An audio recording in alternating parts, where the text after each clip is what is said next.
Hola amigos, bienvenidos a la serie Una autoridad política mundial. Este es un estudio histórico bíblico de Apocalipsis capítulo 17, aquel símbolo de la mujer que cabalga sobre la bestia.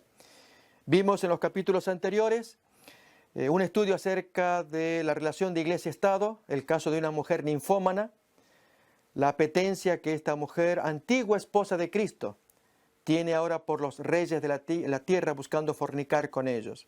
También miramos los orígenes modernos de esta autoridad. En el siguiente capítulo, crisis planetaria, mayormente en el área económica, que favorece el desarrollo de esta autoridad. Y en el capítulo anterior, la autoridad disputando cada palmo de terreno. En este nuevo capítulo, pseudo-mesianismo revelado, será un estudio mayormente bíblico, no sin antes hacer un repaso de lo que ya consideramos con algún aporte nuevo.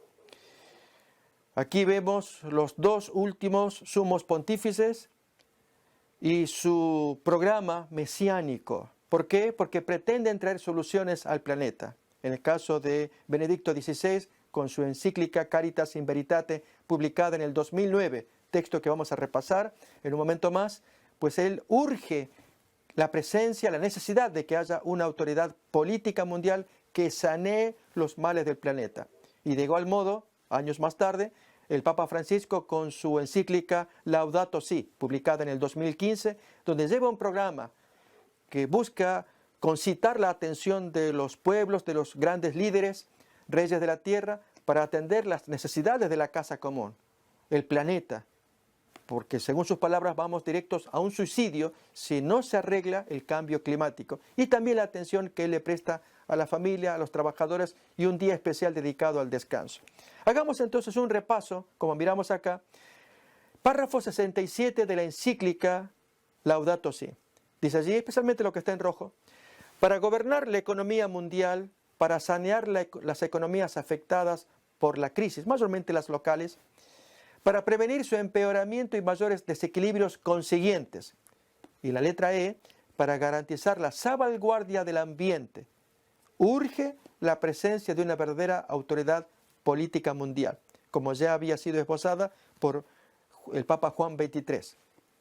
Pero aquí que 2 años más tarde aparece el siguiente documento que miramos ahí, liberado por Peter Turkson, cardenal responsable del Dicasterio Justicia y Paz.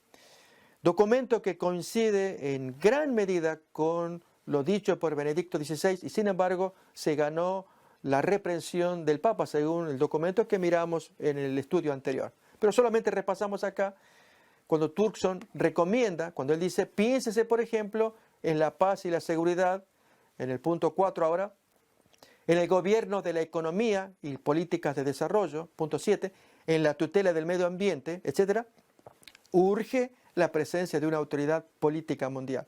Es decir, los dos documentos iban a tono, pero nos acordamos de la crítica recibida por Turkson, donde se le reprende por la audacia de haber publicado un documento.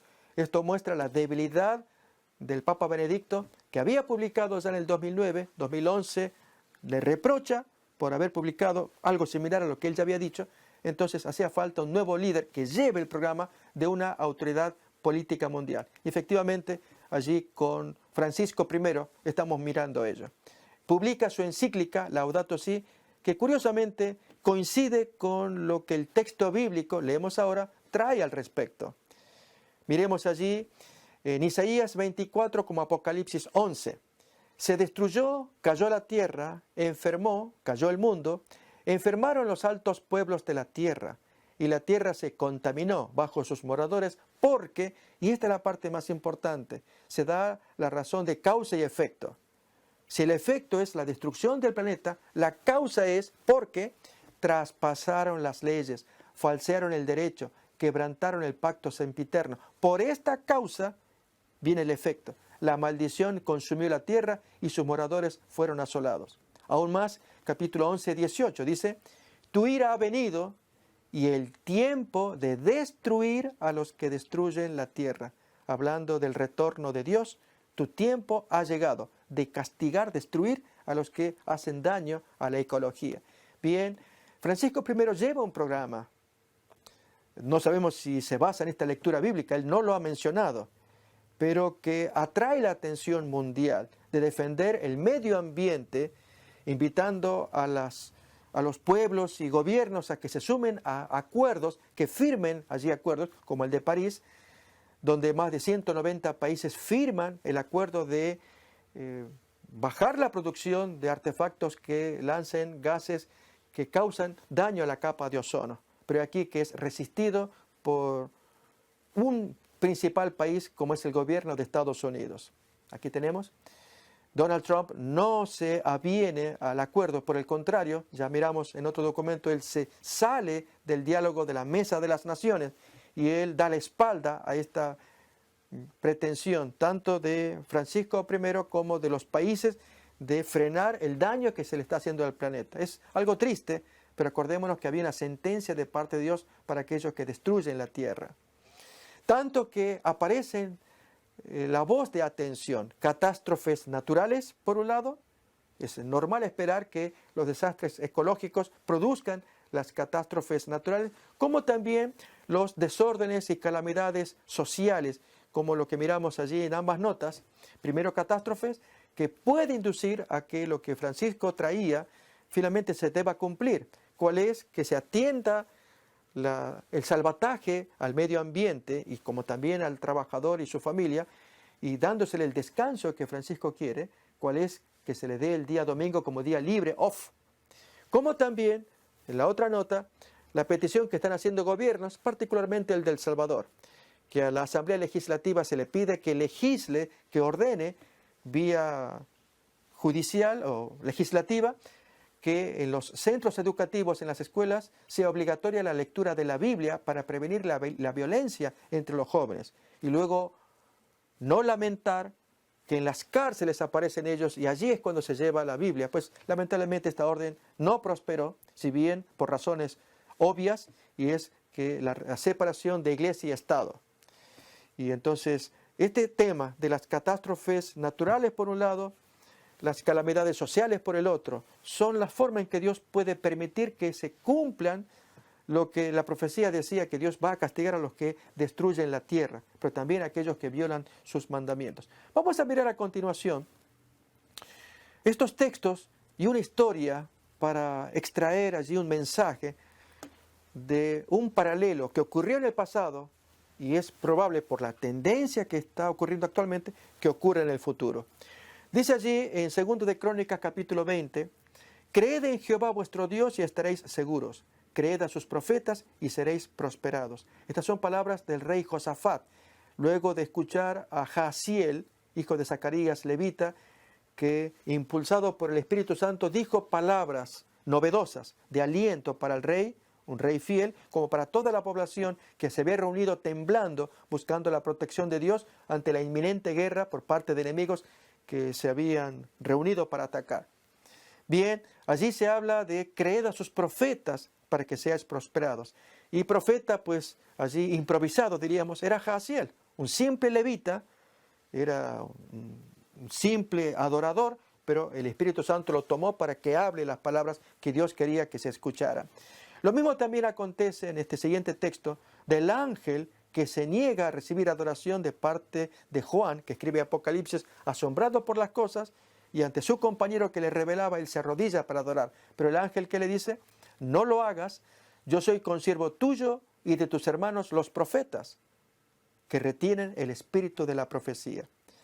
Y efectivamente estos textos aparecen en Apocalipsis 19, versículo 10, y Apocalipsis 22, versículos 8 y 9. Bien, qué bueno es aprender a escuchar esta voz profética. Yo soy consiervo o compañero de tus hermanos los profetas que tengan el espíritu de la profecía. Bien, este servidor pues trae aquí la lectura del espíritu de la profecía, tema que podemos desarrollar en otra serie, que lo vamos a hacer, y ver en detalle en qué consiste esto para que seamos sabios escuchando voz que ayude a entender mejor la palabra de Dios. Hasta acá estamos escuchando tendencias, descripción política, textos bíblicos, pero vamos a mirar ahora un texto paralelo del Antiguo Testamento. Pero aquí que esta voz o espíritu de la profecía es la que nos anima a escuchar. Miremos. Ellen G. White en su libro Conflicto de los siglos, página 647 y siguiente, dijo así: El gran engañador persuadirá a los hombres de que son los que sirven a Dios los que causan esos males. ¿De qué males estamos hablando? Mayormente de los dos que aparecen abajo. Catástrofes naturales. Si no se hace caso a Francisco I con su programa, su agenda, de que se frene el deterioro del medio ambiente, el ataque a la capa de ozono, con las emanaciones que la producción produce, y especialmente los países capitalistas y los ricos se oponen al mensaje de Francisco I. Este tema lo hemos estudiado en el capítulo anterior, pero si no se hace caso a esta situación, es natural que se produzcan las calamidades o catástrofes naturales, de origen natural, como también el desorden de la violencia. Si no se hace caso, hay gente de buena voluntad que piden a los legisladores pongan leyes para que los niños lean, oren y conozcan algo de Biblia y no tener que llevar a las cárceles cuando están detenidos ya jóvenes grandes y enseñarles allí lecturas que podrían haber sido enseñadas cuando niños para prevenir la violencia. Bien, ustedes pueden ver qué complicada es esta situación. Legisladores que hablan de la separación de iglesia y Estado, este servidor fomenta también ello, pero hay necesidades que atender. Lo cierto es que hay voces como la de Francisco I que se levanta detrás de ello, solo que miramos una situación un tanto especial con el caso de él. Recuerden el gran punto de interrogante, y es que nos sumamos a la queja, a la crítica de uno de los colaboradores de Francisco I, mayormente de Joseph Ratzinger, de Benedicto XVI, quien es Hans Küng. Ya lo hemos mencionado. Allí cuando él viene por décadas pidiendo que el papado se siente a discutir en la mesa la abolición de un dogma. ¿Cuál es? El de la infalibilidad papal. Acordémonos que Hans Küng se hizo mundialmente conocido al publicar Pablo VI en 1968 una carta encíclica que fue un golpe muy duro para las familias católicas. Esto es enseñar que vox ex cátedra, vox Dei, voz de Dios, era pecaminoso, ilícito, inmoral utilizar medios anticonceptivos, profilácticos, DIU, etcétera, para prevenir los embarazos, y metiéndose en terreno de la ciencia, y allí entonces le valió el descrédito a nivel mundial. Y entre ellos, Hans Küng publica el libro Infalible, es infalible, y desde entonces pide entonces que bajen los decibeles, que se estudie ese tema y se anule la infalibilidad papal. Pero efectivamente la profecía pues ya anticipaba que esto no va a parar allí. Esto va a terminar finalmente con la imposición de una marca. Por lo tanto, es tan interesante y tan importante conocer que hay una profecía que nos anuncia que vendrán calamidades, desastres, pero el punto que vamos a mirar en el espíritu de la profecía ahora es a quiénes echar la culpa, quién será el chivo expiatorio. Precisamente la parte más débil de todo este problema que estamos escuchando. Pero volvamos al texto otra vez. El gran engañador persuadirá a los hombres de que son los que sirven a Dios los que causan estas catástrofes naturales, estas calamidades sociales. La parte de la humanidad que haya provocado el desagrado de Dios lo cargará a la cuenta de aquellos cuya obediencia a los mandamientos divinos es una reconvención perpetua para los transgresores. Se declarará que los hombres ofenden a Dios al violar el descanso del domingo que actualmente está promoviendo Francisco I. Que este pecado ha traído calamidades que no concluirán hasta que la observancia del domingo no sea estrictamente obligatoria. Y que los que proclaman la vigencia del cuarto mandamiento, como este servidor que está hablando, haciendo con ello que se pierda el respeto debido al domingo y rechazando el favor divino, turban al pueblo y alejan la prosperidad temporal, por lo cual vienen catástrofes naturales, calamidades sociales, y esto hay que acallarlo. Bien, ¿será que habrá una historia paralela en el pasado que nos puede ilustrar lo que puede venir en un futuro? Efectivamente. Vamos a mirar. Elena White, otra vez, en otro libro, Profetas y Reyes, escribió lo siguiente. Los momentos penosos que vivió el pueblo de Dios en tiempos de Esther no caracterizan solo a esa época. El revelador, Apocalipsis Juan, al mirar a través de los siglos hasta el fin del tiempo, declaró: Entonces el dragón se llenó de ira contra la mujer y se fue a hacer guerra contra el resto de la descendencia de ella. Y en Apocalipsis 12 y 17 aclara, contra el resto quienes guardan los mandamientos de Dios. Luego agrega ella, el decreto que se promulgará finalmente contra el pueblo remanente de Dios, si el texto de Apocalipsis dice que se fue a hacer guerra contra el resto de la descendencia quienes guardan los mandamientos de Dios, Apocalipsis 12 y 17, habrá un decreto que buscará destruirlos. Alguien diría, pero eso es alocado. ¿Quién puede creer semejante cosa? De allí es que vamos a la historia paralela. Es lo que leemos allí. Será muy semejante tal decreto futuro al que promulgó en el pasado Asuero contra los judíos. Y es lo que vamos a mirar a continuación. El libro de Esther trata esta historia del intento de Amán, general del rey persa Asuero, quien, ofendido por la práctica que traía uno de los servidores del rey persa, esto es Mardoqueo, que de origen judío, él no se permitía postrarse ante este arrogante general que cuando pasaba por allí los pasillos del palacio, especialmente cuando entraba, ya que Mardoqueo trabajaba en la puerta, era su lugar de trabajo. Este hombre entraba y todos los demás le rendían pleitesía, se arrodillaban, en fin, lo que satisfacía la vanidad del general Amán. Pero al ver de Mardoqueo judío que no lo hacía, comenzó a gestarse en Amán un odio contra este hombre. Al descubrir su origen, su raza, pues decidió entonces destruir a toda la gente parecida a Mardoqueo. Esto es, destruir a todos los judíos. Ignorando Amán, el general, que la esposa del rey Asuero era de origen judío también. Bien, el texto de Esther nos cuenta las tramas que hizo Amán de persuadir al rey Asuero para que firmara un decreto de exterminio de toda la raza judía. Y si bien esa carta no la tenemos, los judíos no la tienen en su Biblia hebrea, en consecuencia no aparece traducida en estas Biblias, pero sí aparece en la Biblia griega Septuaginta, que era la traducción del Antiguo Testamento al inglés de aquella época, esto es el griego. Y ya en los tiempos de Jesús esa Biblia ya corría, aún los discípulos citan de ella también. Pero aquí que en esa Biblia del Antiguo Testamento, traducida al griego, aparecen metidos allí libros que hoy llamamos apócrifos. Esto es, libros que no reconocemos, los judíos tampoco reconocen como inspirados, pero traen interesantes historias que nos muestran el contexto. Y en este caso, allí aparece el decreto, que vamos a mirar ahora.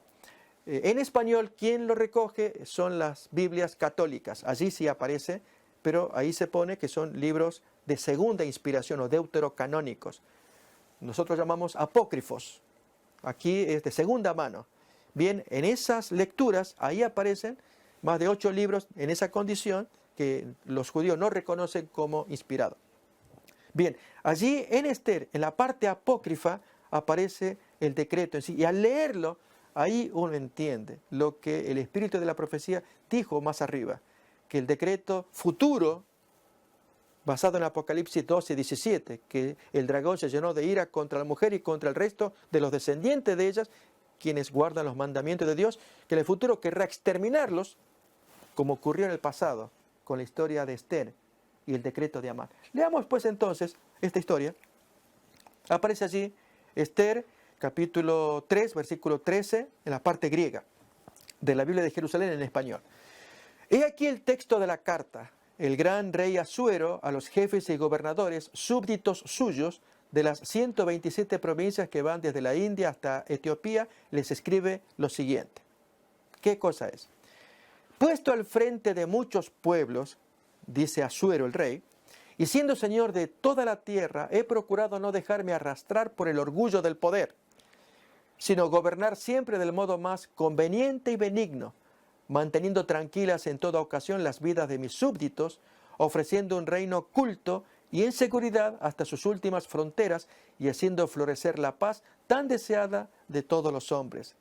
Queriendo yo saber por medio de mis consejeros cómo podría llevar a buen término mis intenciones, uno de ellos, que sería Amán, distinguido entre todos por su prudencia y señalado por su inquebrantable lealtad y su firme fidelidad, segundo en el reino por su dignidad, Amán, nos denunció que se hallaba diseminado entre todas las tribus del universo.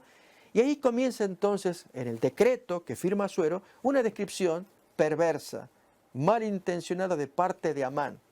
Allí se refleja el odio que Amán tiene contra Mardoqueo y por extensión contra toda la raza de Mardoqueo. Bien, así es como pasaría en el tiempo final.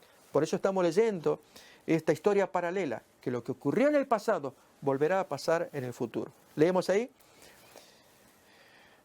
Diseminado entre todas las tribus del universo, ahora lo que aparece subrayado, un pueblo hostil, opuesto por sus leyes a todas las gentes, que rechaza constantemente las órdenes reales, de modo que no hay seguridad en el programa de gobierno que nosotros, con indiscutible acierto, venimos ejecutando, dice el rey Asuero. Considerando pues que este pueblo, o sea, los judíos, se mantiene aislado y en total oposición a todos los hombres, lo cual era falso. Prueba de ello es Mardoqueo, un hombre fiel en el trabajo. Él había logrado entrar a trabajar en virtud de Esther, que era su prima, la cual él había prohijado, criado desde niña. Y Esther, que fue invitada, convocada por los policías, digamos, el servicio de Asuero, ella participó de un concurso para elegir a la reina que reemplazaría a la esposa oficial de Asuero, que estaba siendo despedida. Y la joven, pues, fue atraída al rey por su belleza, su nobleza y humildad, y entonces ella fue coronada como reina, ignorando el rey que era judía, que eran parte de los esclavos que habían aparecido allí, distribuidos en la raza, pero que llevaban buena conducta. Por eso es que esta afirmación que hace el rey por instancia de Amán era falsa. Seguimos leyendo, que dice que este pueblo se mantiene aislado y en total oposición a todos los hombres, que vive según leyes exóticas y es hostil a nuestros intereses, llevando a cabo los peores crímenes. Termine la parte subrayada allí. Es terrible afirmar un oprobio contra los judíos en ese tiempo, para que no se consiga la estabilidad del reino. Esa gente nos desestabiliza.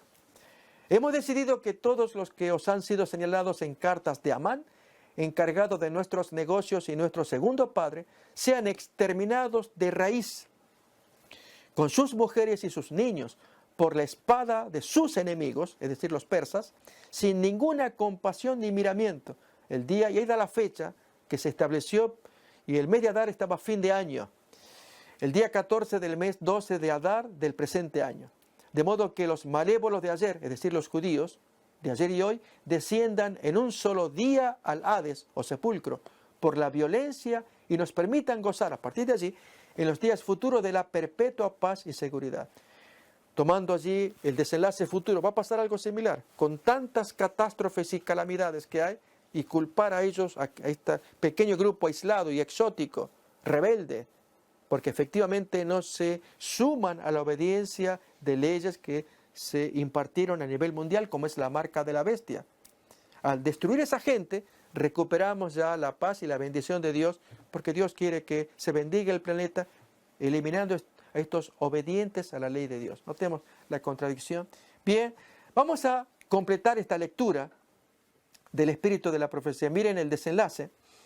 Hoy los enemigos de la verdadera iglesia ven en el pequeño grupo que observa el mandamiento del sábado un Mardoqueo a la puerta. ¿Notamos? Aquellos enemigos como Amán ven al pueblo de Dios como un Mardoqueo que molesta porque no se sujetan, no se inclinan. La reverencia que el pueblo de Dios manifiesta hacia su ley es una reprensión constante para aquellos que han desechado el temor del Señor y pisotean su sábado. Satanás despertará indignación contra la minoría que se niega a aceptar las costumbres y tradiciones populares. Hombres encumbrados y célebres se unirán con los inicuos y los viles para concertarse contra el pueblo de Dios. Las riquezas, el genio y la educación se combinarán para cubrirlo todo de desprecio, que esta gente sea objeto de oprobio. Gobernantes, ministros y miembros de la iglesia, llenos de un espíritu perseguidor, conspirarán contra ellos. De viva voz y por la pluma, mediante jactancias, amenazas y el ridículo, procurarán destruir primeramente su fe, hasta luego actuar con la violencia. Por calumnias y apelando a la ira, algunos despertarán las pasiones del pueblo, no pudiendo presentar un así dicen las Escrituras. Es decir, miren, acá está la palabra de Dios, hagan caso. No pueden porque no hay texto para probar lo que ellos quieren hacer. Contra los que defienden el día de reposo bíblico, es decir, el sábado, recurrirán estos enemigos a decretos opresivos para suplir la falta, ya que no hay un texto bíblico que apruebe la observancia del domingo. Contra aquellos que se oponen defendiendo su sábado, pues entonces, ya que no hay texto bíblico, van a haber decretos. ¿Qué dice acá? Recurrirán a decretos opresivos para suplir la falta. Sigue el azul. A fin de obtener popularidad y apoyo, los legisladores cederán a la demanda por leyes dominicales. Queridos amigos, es lo que estamos observando en Argentina, lo que llamé el experimento de Argentina. Y es el movimiento popular, generado mayormente por la influencia de Francisco I. Es el Papa del pueblo y que mueve a las masas, donde allí en Argentina se hace una presión en diferentes provincias contra los legisladores para que ellos pongan las leyes de descanso dominical, contra la oposición de los supermercadistas y las grandes compañías capitalistas que se oponen a tener un día domingo cerrado, por lo cual que representa pérdida para su negocio. Lo cierto es que hay una presión de las masas sobre los legisladores para que se pongan las leyes. Es lo que estamos leyendo acá. Otra vez en azul. A fin de obtener popularidad y apoyo, los legisladores cederán a la demanda por leyes dominicales. Lo estamos viendo en el cumplimiento de este experimento de Argentina. En otras partes ocurre lo mismo. Hay presión para que se pongan leyes dominicales. No se acaba de firmar el 30 de enero de este año 2018 en Polonia por el presidente Duda el decreto por el cual habrá descanso dominical obligatorio. Por lo pronto, durante el 2018, solamente 2 domingos se estarán cerrados cada mes. En el 2019, 3 domingos estarán cerrados a lo largo del año. Y en el 2020, los 4 o 5 domingos van a estar cerrados. Es decir, hay una presión para que se imponga la ley dominical, como Francisco I desea, es para beneficio de la familia y de los trabajadores. Uno pensaría en un beneficio social. ¿Será solamente social o hay un trasfondo religioso también? Ese es el gran tema de discusión que también lo hemos conversado en un capítulo anterior. Y terminamos acá. Pero los que temen a Dios no pueden aceptar una institución que viola un precepto del Decálogo. En este campo de batalla se peleará el último gran conflicto en la controversia entre la verdad y el error. ¿Cuál es? La imposición de la marca de la bestia. Y no se nos deja en la duda en cuanto al resultado. Hoy, como en los días de Esther y Mardoqueo, el Señor vindicará su verdad y a su pueblo. ¿Vimos entonces lo del paralelo? Tanto hoy, el gran conflicto que nos espera tendrá el mismo resultado que lo que pasó en la antigüedad por vía de paralelo. Dios hace triunfar allí su verdad. Vamos entonces a estudiar este tema del pseudo-mesianismo revelado en la palabra de Dios. Notemos allí lo de las pretensiones mesiánicas que estamos observando acá. Caritas in Veritate, publicada en el año 2009, Benedicto XVI, con un programa donde urge a la sociedad que se presente una autoridad política mundial para sanear diversos asuntos que hacían falta atender. Lo mismo Francisco I, Laudato Si, publicado en el 2015, con su programa a favor del medio ambiente, la ecología y a favor de la familia y los trabajadores. Muy bien, dijimos objetivo mesiánico. Queremos descubrir ese plan pseudo-mesiánico. Pseudo. Vamos a preguntar al Catecismo de la Iglesia Católica Romana. No hay mejor documento en la perspectiva de este servidor, en la descripción de lo que es el anticristo. Lo vamos a leer ahora. Es decir, usamos el mismo documento católico para probar estas cosas que estamos escuchando. Esto es en el párrafo 675 del Catecismo de la Iglesia Católica. Allí hay una descripción de lo que es el anticristo. Es asombrosa. A mi modo de ver, quizás sea una de las más claras y completas de lo que representa esta amenaza mundial. Tanto que hay autores cristianos, católicos, evangélicos, etcétera, que escriben sobre el anticristo, pero la más de las veces logran despistar, desviar la atención. Ya hemos estudiado en otro capítulo acerca de aquella autora que publicó su libro Cuando el dinero falla, mencionando que el 666, que es la marca del anticristo, la marca de la bestia, aparece en los productos de consumo, en el código de barras, y que toda aquella persona que esté esclavizada por el consumo y comprando cosas, pues eventualmente va a recibir la marca de la bestia con cada producto de consumo. Bien, y así otras teorías que hemos comentado ya oportunamente. Otros que hablan del microchip que se va a implantar aquí, aquí, allá, para decir que se cumple la profecía que si en la mano o en la frente se le impone el 666. Más bien, la palabra de Dios habla de una imposición de naturaleza espiritual y es una marca que solamente Dios y los ángeles podrán mirar. Y es que con la mente se acepta el planteo que el anticristo haga y con la mano se va a llevar adelante el programa, o una u otra. Y es tan importante discernir entonces por dónde está el anticristo. Y qué mejor que el documento del catecismo que nos lo va a revelar de cuadro pintado, como decimos. Miremos entonces el párrafo 675. Dice así: antes del advenimiento de Cristo, la Iglesia deberá pasar por una prueba final que sacudirá la fe de los numerosos creyentes. Si bien el documento habla de la Iglesia Católica, por extensión puede aplicarse a todas las iglesias cristianas.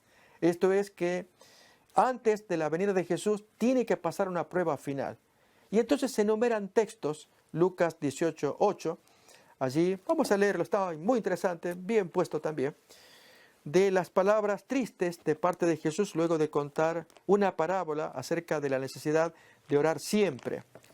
El argumento es de una viuda pobre que se dirige a su juez, un hombre malvado que no tiene respeto ni al hombre ni a la sociedad, no tiene temor de Dios, y sin embargo el hombre escucha el argumento, pero él no le da lugar.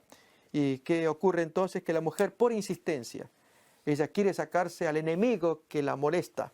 Y el juez dice: yo no temo a Dios, no temo al hombre, pero como esta viuda ya me está agotando la paciencia, se lo voy a hacer. Y le concede la merced que la mujer pretende, y es justicia frente a su enemigo. Y Jesús entonces saca su mensaje. Escuchemos versículos 7 y 8. ¿Y acaso Dios no hará justicia a sus escogidos que claman a Él día y noche? ¿Se tardará en responderles? Hace un paralelo entre el juez malo, que si bien no tiene temor de Dios, pero por conveniencia humana se saca a la mujer de encima para que no le agote la paciencia, le da la justicia. Jesús dice: ¿y acaso con Dios, que es juez justo, no hará justicia a sus hijos que le claman en la misma condición, día y noche, clamar, pedir, rogar? Pero noten entonces la conclusión. ¿Se tardará en responderles? Os digo que pronto les hará justicia, pero cuando venga el Hijo del Hombre, ¿hallará fe en la tierra? Esa es la pregunta. Y es no solamente que no va a haber fe, ya se da por descontado del mundo pecador, sino de los creyentes, que cada vez la fe se va disminuyendo. Esta es una característica del tiempo final. Aún se da el otro versículo que lo va a probar, Mateo 24:12. Estas son las características morales, espirituales que el pueblo de Dios atraviesa en ese momento. En Mateo 24:12, entre las señales del tiempo del fin, Jesús dijo así: y por haberse multiplicado la maldad, el amor de muchos se enfriará. Este es el cuadro que estamos viviendo actualmente. Cada vez hay más descreimiento o una religión espiritual falseada.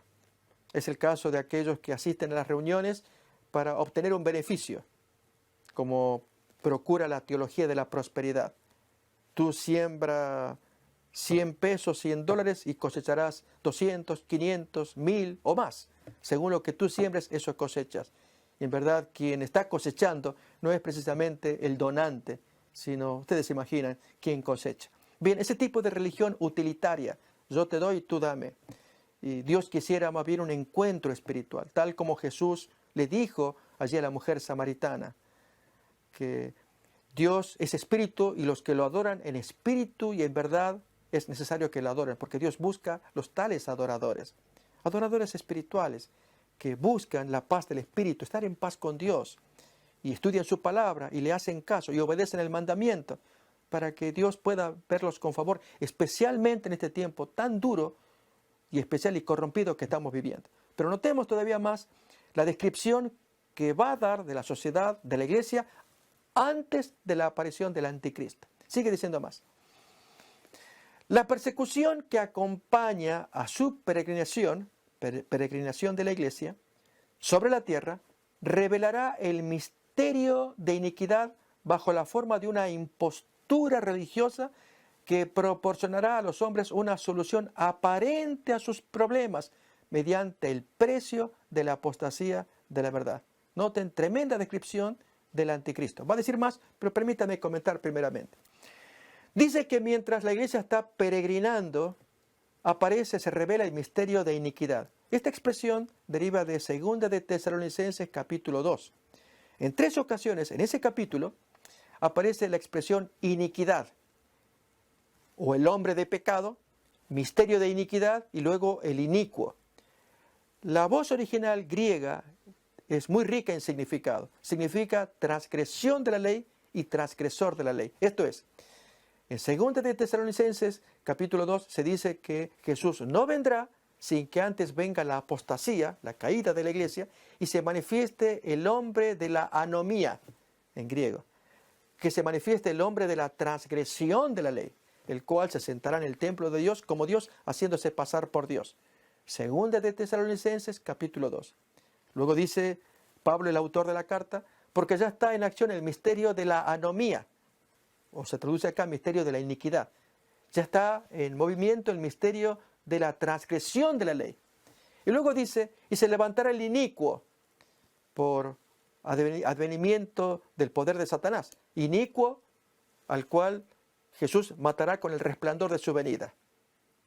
2 de Tesalonicenses capítulo 2, versículos 7 y 8. La palabra inicuo, allí en español, deriva del griego, que es transgresor de la ley, anomos. Por lo tanto, aparecerá un hombre, el misterio de la transgresión de la ley, el transgresor por excelencia, que se sienta en el templo de Dios. Y uno queda asombrado, tamaña descripción. Efectivamente, al final del tiempo aparecerá el anticristo que se caracteriza por oponerse a la ley de Dios. Miremos otra vez, repasamos especialmente la parte en rojo, para ver la descripción del anticristo, de acuerdo al catecismo de la Iglesia romana. Revelará el misterio de la iniquidad, o de la transgresión de la ley, bajo la forma de una impostura o de un engaño religioso que proporcionará a los hombres una solución aparente a sus problemas mediante un costo, que apostaten de la verdad. Notemos que aquí los autores del catecismo hablan de una solución aparente. Los problemas universales que tenemos y que los atiende la ONU, ya los estudiamos en otros capítulos de esta serie, y que tanto Juan XXIII con su encíclica La paz en la tierra de 1963 y La caridad en la verdad del año 2009 buscan que se les dé la autoridad política mundial para atender estos problemas universales, tanto que aparenta no haber solución a menos que se dé esa autoridad. Pero ¿qué dice aquí el texto? Que él, con ese engaño religioso, proporciona a los hombres una solución aparente a los problemas, y al proveer solución atrae la atención, la gente quiere la solución, pero es una solución aparente, no se soluciona porque hay un costo, que apostaten de la verdad. Y este tema es sumamente interesante.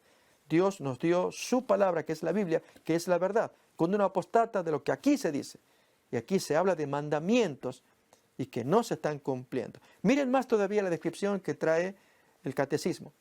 La impostura religiosa suprema es la del anticristo, es decir, la de un pseudo-mesianismo en que el hombre se glorifica a sí mismo, colocándose en el lugar de Dios y de su Mesías venido en la carne.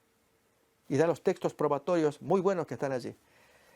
Entre ellos, fijémonos, 2 de Tesalonicenses capítulo 2, del cual hice mención de memoria, pues ahí está citado. Notemos esto, que acá se habla de un pseudo-mesianismo que se coloca en el lugar de Dios y aún de su Cristo venido en carne. Si tuviéramos que pensar ¿A quién describe este párrafo? Pues hay un vicario de Cristo, alguien que representa a Cristo en la tierra y que tiene el lugar de Dios. Y ustedes que están oyendo imaginarán a quién me estoy refiriendo. Pues al papado.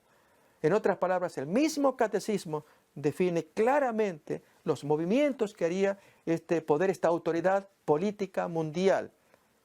Pseudo-mesianismo, que traería una solución aparente a los problemas, pero con un costo, y es que se apostate de la verdad, pues que se colocaría en el lugar de Dios y aún en el lugar de Cristo, como vicario de Cristo, venido en la carne. Increíble la descripción que trae del anticristo aquí el catecismo. Pero no solamente el catecismo, la Biblia de Jerusalén, Biblia católica. Allí publicada, como leemos, en 1978. Lo que vamos a mirar ahora son las notas que los editores pusieron a los capítulos 12 y 13. Notas que son asombrosas también, ignorando que en quién se cumplen las descripciones que aparecen en las notas. Otra vez, aclaramos que el color marrón y los subrayados se agregan para darle mayor claridad, así que lo que miremos de marrón y de subrayado se agregan. El resto es propio de las notas de la Biblia católica, Biblia de Jerusalén. Miremos pues entonces. En Apocalipsis capítulo 13, versículo 3. Esto dice la nota del editor. La bestia degollada y curada es una parodia de Cristo muerto y resucitado. Pues me voy pues a Apocalipsis capítulo 13, versículo 3, para ver qué es lo que se dice. Y escuchamos lo siguiente.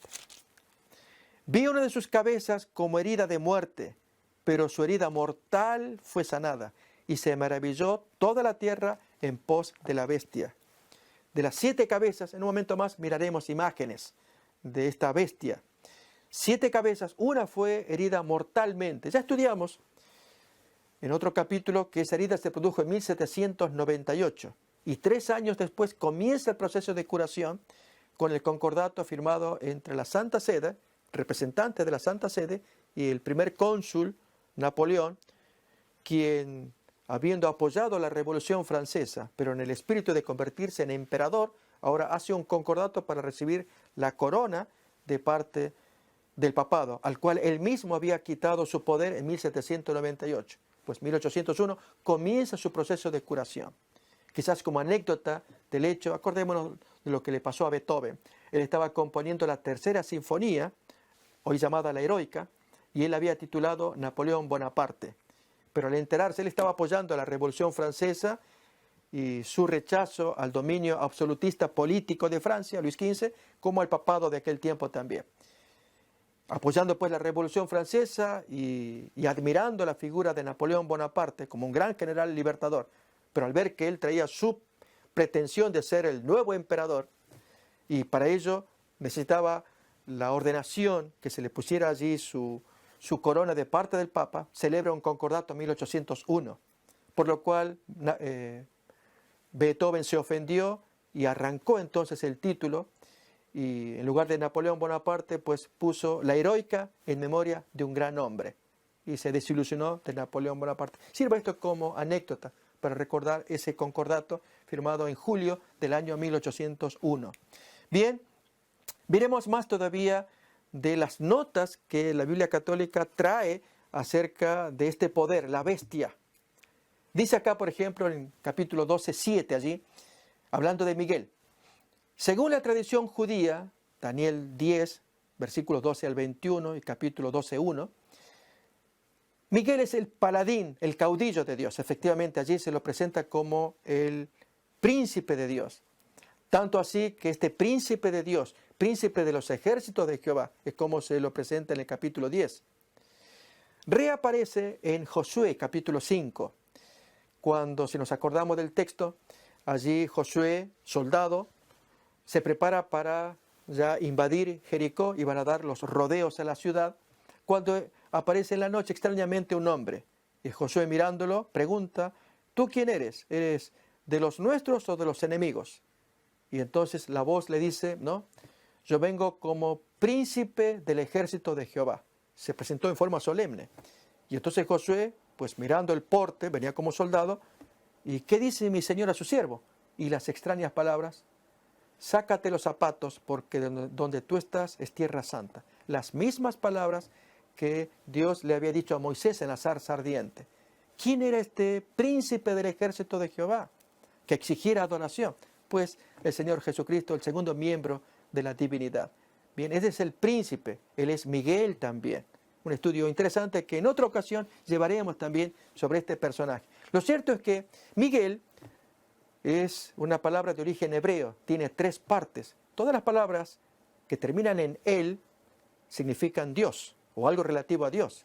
Ariel, león de Dios. Daniel, juicio de Dios. Emanuel o Manuel, Dios con nosotros. Pero Miguel tiene 3 compuestos, mi, ja y él. Significa quién, como Dios. Y cada vez que aparezca este nombre es de parte de Miguel hacia Satanás. ¿Quién como Dios? Porque Satanás tiene la pretensión de Dios. Notemos entonces ahora, miren el comentario que hace la nota de la Biblia de Jerusalén. Leemos ahí, otra vez, Apocalipsis 12:7. Miguel, según la tradición judía, Daniel 10, es el paladín, el caudillo de Dios. Su nombre quiere decir, ¿quién es como Dios? Pero veas en Apocalipsis 13:4, ¿quién como la bestia? Compárese el nombre de Miguel 12:7. ¿Quién como Dios? Efectivamente, leemos en 13:4, aquí,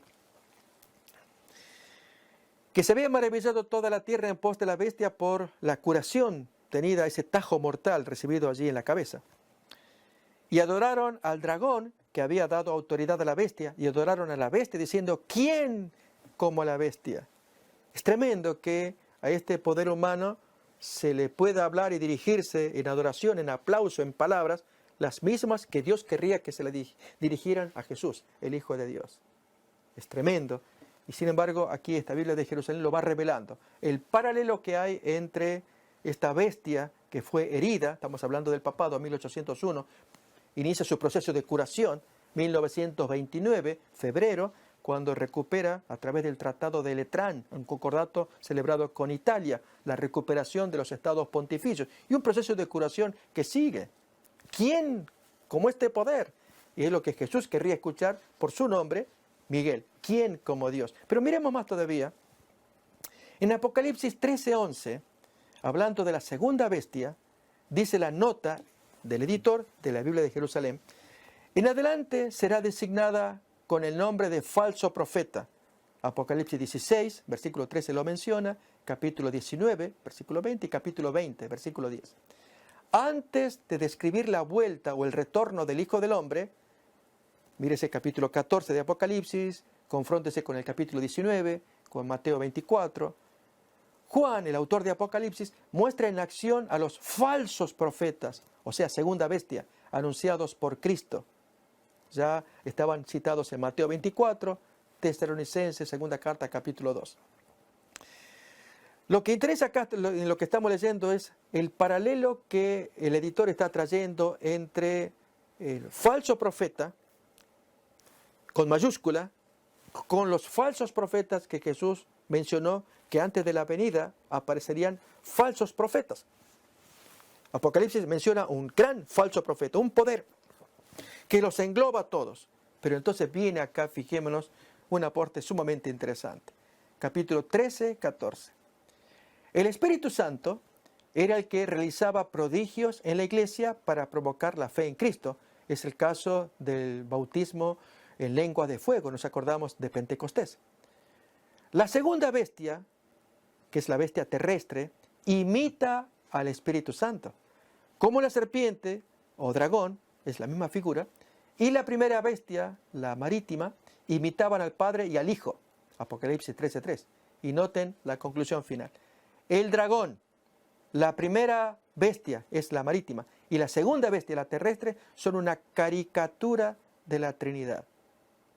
Es decir, en lo que vamos a ir mirando en el estudio, en esta primera parte, vamos a ver lo que nos va a asombrar, y es que el poder satánico, el dragón, la bestia marítima, que ya miraremos con detalle que se trata del papado, y la bestia terrestre, que luego se le va a llamar falso profeta, simbolizada principalmente por el gobierno de Estados Unidos. Los tres conforman una falsa Trinidad que van a actuar muy similarmente a la verdadera Trinidad, pero parodiándola. Este es el argumento que iremos mirando a través de autores que irán revelándolo. Miremos, por ejemplo, este es el caso de Hans K. Larondel en su libro Las profecías del fin. Pusimos allí el subtítulo, una caricatura de la Trinidad. ¿De qué estamos hablando? Miremos el aporte que trae este autor. Apocalipsis 13 muestra cómo el dragón se traba en guerra contra los santos. Quizás sería bueno tener una lectura que podemos hacer ahora, del capítulo 13, de corrido, como se dice, para apreciar. Lo que importa ahora es el significado que traen los movimientos de estos símbolos que parodian a la genuina Trinidad. Esto se va a ver más en detalle en otra serie también de este servicio de Ministerio Saeta, que hemos titulado La parodia mesiánica tras las grandes profecías. Así se va a ver con detalle, pero por lo menos traigamos la lectura del texto bíblico de Apocalipsis 13, que dice así: Me paré sobre la arena del mar y vi subir del mar una bestia que tenía 7 cabezas y 10 cuernos, y en sus cuernos 10 diademas. Ya miraremos la figura en un momento más. Y sobre sus cabezas un nombre blasfemo. Y la bestia que vi era semejante a un leopardo, y sus pies como de oso, y su boca como boca de león. Y el dragón le dio su poder, su trono y grande autoridad. Quizás voy a adelantar las figuras ya para que podamos apreciar la lectura bíblica. Ahí te las tenemos. Otra vez, versículo 2. Y la bestia que vi era semejante a un leopardo, es la del centro. O sea, tiene forma de leopardo. Y sus pies como de oso, y su boca como boca de león. Y el dragón, que vemos allí, de 7 cabezas, que ataca a la mujer, que está vestida de sol, rodeada de fulgor, coronada de 2 estrellas, y la luna debajo de sus pies, que representa al pueblo de Dios. Esto está en el capítulo 12 de Apocalipsis, pues el dragón ataca a esa mujer y finalmente el capítulo termina diciendo que va a atacar al resto de los descendientes de ella, que se caracterizan por guardar los mandamientos de Dios. Esta es la bestia de la primera figura, la roja, es el dragón. Este es Satanás. Luego la siguiente es la bestia marítima y la última la bestia terrestre. Leemos acá. Otra vez, versículo 2. Y la bestia que vi era semejante a un leopardo, y sus patas como de oso, y su boca como boca de león. Y el dragón le dio su poder y su trono y grande autoridad. Vi una de sus cabezas como herida de muerte, pero su herida mortal fue sanada, y se maravilló toda la tierra en pos de la bestia. Y adoraron al dragón que había dado autoridad a la bestia, y adoraron a la bestia diciendo: ¿quién como la bestia? ¿Y quién podrá luchar contra ella? También se le dio boca que hablaba grandes cosas y blasfemias. Reparemos en estos detalles. Y se le dio autoridad para actuar 42 meses, que es un tiempo profético y simbólico. Y abrió su boca en blasfemias contra Dios, para blasfemar de su nombre, de su tabernáculo y de los que moran en el cielo. Y se le permitió hacer guerra contra los santos y aún vencerlos. También se le dio autoridad sobre toda tribu, pueblo, lengua y nación.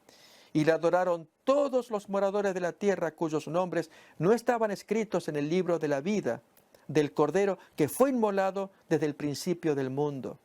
Si alguno tiene oído, oiga. Si alguno lleva en cautividad, va en cautividad. Si alguno mata a espada debe ser muerto. Aquí está la paciencia y la fe de los santos. Y así termina entonces la descripción de esta primera bestia. Va la siguiente, que es la tercera. Todo capítulo 13 de Apocalipsis y ahora versículo 11. Después vi otra bestia que subía de la tierra y tenía 2 cuernos semejantes a los de un cordero, pero hablaba como dragón. De allí que los dibujantes pues lo pintan, como miramos aquí, un búfalo o un bisonte, típico animal de las estepas americanas, que lo representa. Pero entonces, adecuado símbolo al mostrarle los cuernos como cordero, como que habla o como que fuera un animal manso, pero sale la boca de dragón. Y ya vamos a mirar qué significan esos símbolos.